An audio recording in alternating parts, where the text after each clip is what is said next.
ഞാനിന്ന് മുരിങ്ങയ്ക്കായിട്ട് എങ്ങനെയാണ് മീൻകറി വെക്കുന്നതെന്നാണ് കാണിക്കാൻ പോകുന്നത്.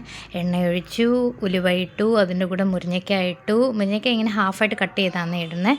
പിന്നെ അതിൻ്റെ കൂടെ വെളുത്തുള്ളിയും ഇഞ്ചിയും ചതച്ചത്, അതിൻ്റെ കൂടെ കുറച്ച് കറിവേപ്പിലയും കൂടി ഇട്ട് ഞാൻ ഇങ്ങനെ വഴറ്റിയെടുക്കുകയാണ്. കുറച്ചൊന്ന് വഴണ്ട് വരുമ്പോഴത്തേക്കിന് അതിനകത്തോട്ട് നമ്മൾ മഞ്ഞൾപ്പൊടി ഇട്ട് കൊടുക്കണം.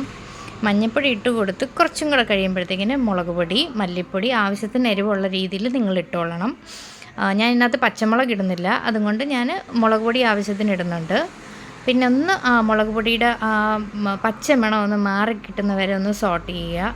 സോട്ട് ചെയ്ത് കഴിഞ്ഞിട്ട് ഇച്ചിരി ഉപ്പിട്ട് കൊടുക്കുക. ഉപ്പിൻ്റെ കൂടെ ഇച്ചിരി വെള്ളം ഒഴിച്ച് ഒന്ന് മിക്സ് ചെയ്യുക. പൊടിയെല്ലാം ഒന്ന് മിക്സ് ചെയ്ത് എടുക്കുക. എന്നിട്ട് അതിനകത്തോട്ട് നമ്മൾ നമ്മുടെ കുടംപുളി ഇട്ട് കൊടുക്കുക. കുടംപുളി ഞാനൊരു 4 പീസേ എടുക്കുന്നുള്ളൂ.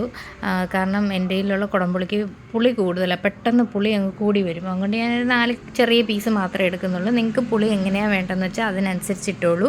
തക്കാളി വേണമെങ്കിൽ തക്കാളി ഇടാം, മറ്റേ വാളംപുളി വേണമെങ്കിൽ വാളംപുളി ഇടാം, എങ്ങനെ വേണമെങ്കിലും ഉണ്ടാക്കാം കേട്ടോ. പിന്നെ ഈ മീന് സത്യം പറഞ്ഞാൽ എന്ത് മീനാണെന്ന് എനിക്കറിയത്തില്ല കേട്ടോ. റീഫ് കോഡ് എന്നാണ് ഇതിൽ എഴുതിയിരുന്നത്. ഞാൻ കട്ട് പീസായിട്ട് വാങ്ങിച്ചാണ് ലുലുവിൽ നിന്ന്. എനിക്ക് കുറച്ച് മതിയായിരുന്നു. അങ്ങനെ നോക്കിയപ്പോൾ ഈ ഒരു മീൻ മാത്രമേ ഉള്ളായിരുന്നു പാക്ക് ചെയ്ത് ക്ലീൻ ചെയ്ത് വെച്ചിരുന്നത്. കണ്ടിട്ട് എനിക്ക് കുഴപ്പമില്ലയെന്ന് തോന്നിയത് കൊണ്ട് ഞാൻ ആ മീൻ വാങ്ങിച്ചു.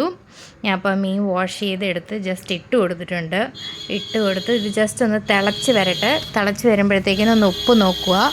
ഉപ്പ് നോക്കി ഉപ്പ് കറക്റ്റാണോ ഇല്ലയോ, ചിലപ്പോൾ പുളി ഇറങ്ങുമ്പോഴത്തേക്കിനും ഉപ്പ് കുറയാൻ സാധ്യതയുണ്ട്. അതിനനുസരിച്ച് നിങ്ങൾ ഉപ്പിട്ട് കൊടുക്കുക.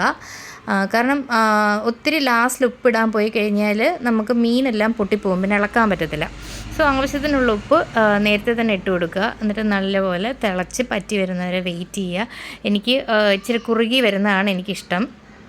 അപ്പം കുറുകി വന്നു, എണ്ണയൊക്കെ പൊങ്ങി വരുമ്പോഴത്തേക്കിന് ഞാൻ ഓഫ് ചെയ്തു. അപ്പോൾ ഇതുപോലെ ട്രൈ ചെയ്ത് നോക്കുക. ബൈ.